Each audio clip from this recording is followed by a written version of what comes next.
Hit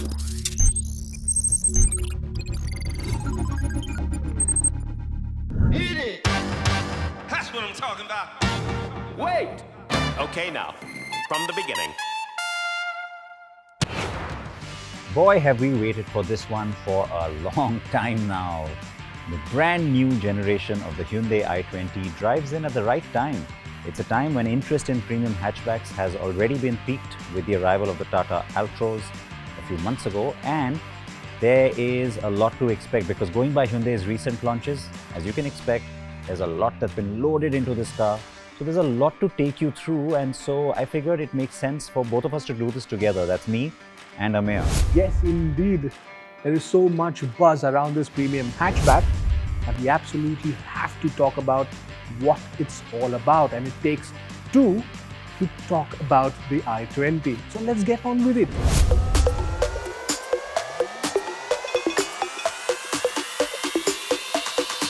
So as we typically do, we'll start by talking about the design. Everything here is sharper and edgier compared to the last car. Lots of cuts and straight lines, and your attention gets drawn into that grille.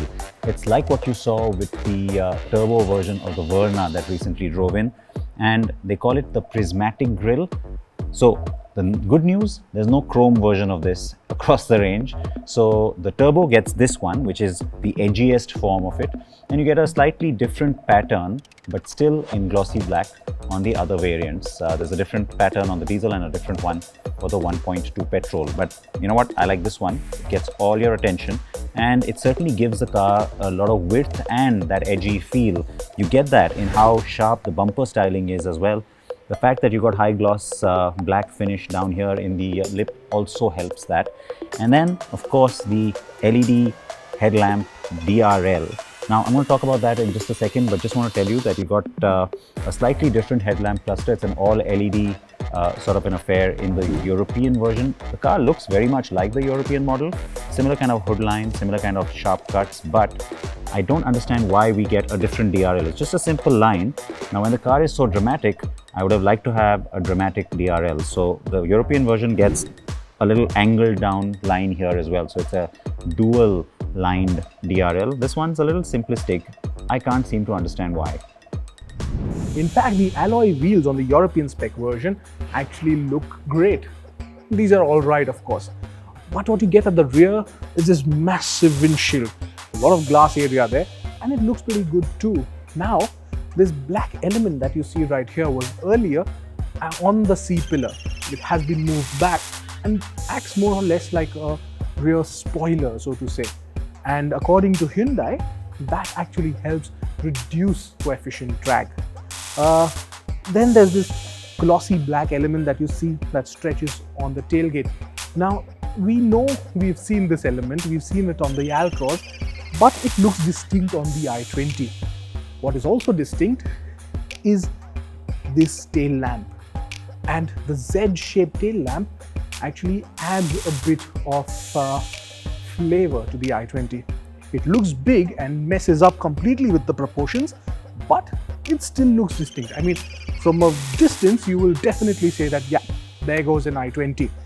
What we don't like in all of this is that chrome element there that stretches from tail lamp to tail lamp. That could have been something different for sure, like some red reflective element in there. Right, Siddharth?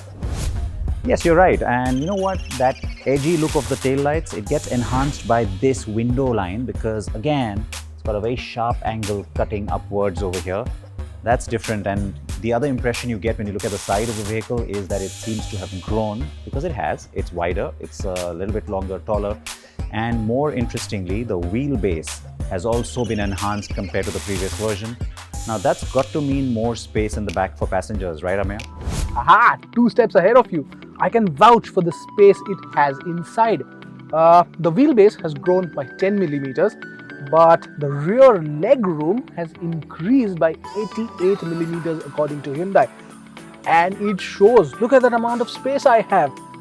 And there's good amount of headroom as well, and pretty nice shoulder room. Now, with me in as a healthy person, there are 2 more definitely who can sit here. You know, there's also the rear armrest that you have, does not have cup holders, but you get it still. You also have rear AC vents on offer, and there is a USB charging port. So decent amount of space at the rear and really nice, nicely equipped. And of course, there is good amount of thigh support as well. So overall, a good space to be in. But it's the front that has massive changes. Well, buddy, I beat you to it. I'm here already. No! Now the cabin's a lot like the global spec. This one's the turbo, so you got a few red elements. You got a very different kind of a AC vents integration into the dash pattern. It's nice, the plastics seem good. We'll have to look at this in the real world though before passing any judgment on it.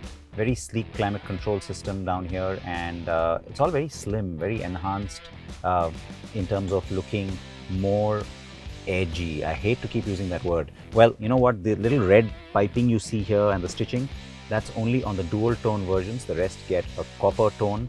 And the thing that's getting my attention is that digital instrument cluster. It's very nice. The animation is very different. And it's got this little TFT screen integrated into the middle, which gives you lots of information, including tire pressure monitoring, which is nice to have from a safety perspective. And you know what? The thing that also gets my attention, the tachometer. It's a reverse tacho. Guess where we've seen that before? Yes, that's a direct lift from the recent BMW models, isn't it? But what takes center stage is this 10.25-inch touchscreen infotainment system. And it sits right above the aircon vents, which have the horizontal slats, as Siddharth told you earlier. And it stretches from either end to either end of the dashboard. There are physical buttons on this one, lower on the center console. So you have essential items basically covered as far as buttons are concerned. But you also get 2 charging points and a 12-volt charger. And then there is the wireless charging. So you're covered on that front too.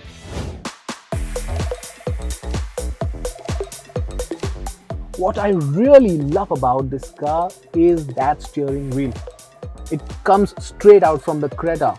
Looks absolutely gorgeous in this one. Loved it in the Creta, love it in this one too. And this one actually looks more compact in the i20. Just, a good one for a peppy car like this, right?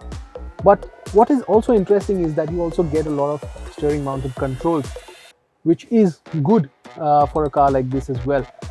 But the real ace up its sleeve is the BlueLink connectivity. Yes, it is going to be a connected car, and it will have the 50 features that we'll see on cars like the Venue, the Elantra, the Tucson, and and even the Verna. We have seen it on those cars, and now it comes to the i20 as well. Of course, it will only be on the top end variants, but yeah, it will be a segment first for sure. So you can do everything like open the doors from from your home. You can even switch on the aircon when you're sitting in your office or at home, just to cool the car before you enter it. So all of that, and even there's even geofencing and all the features that we showed you earlier on those cars. But the biggest crowd puller probably will be the sunroof that's on offer.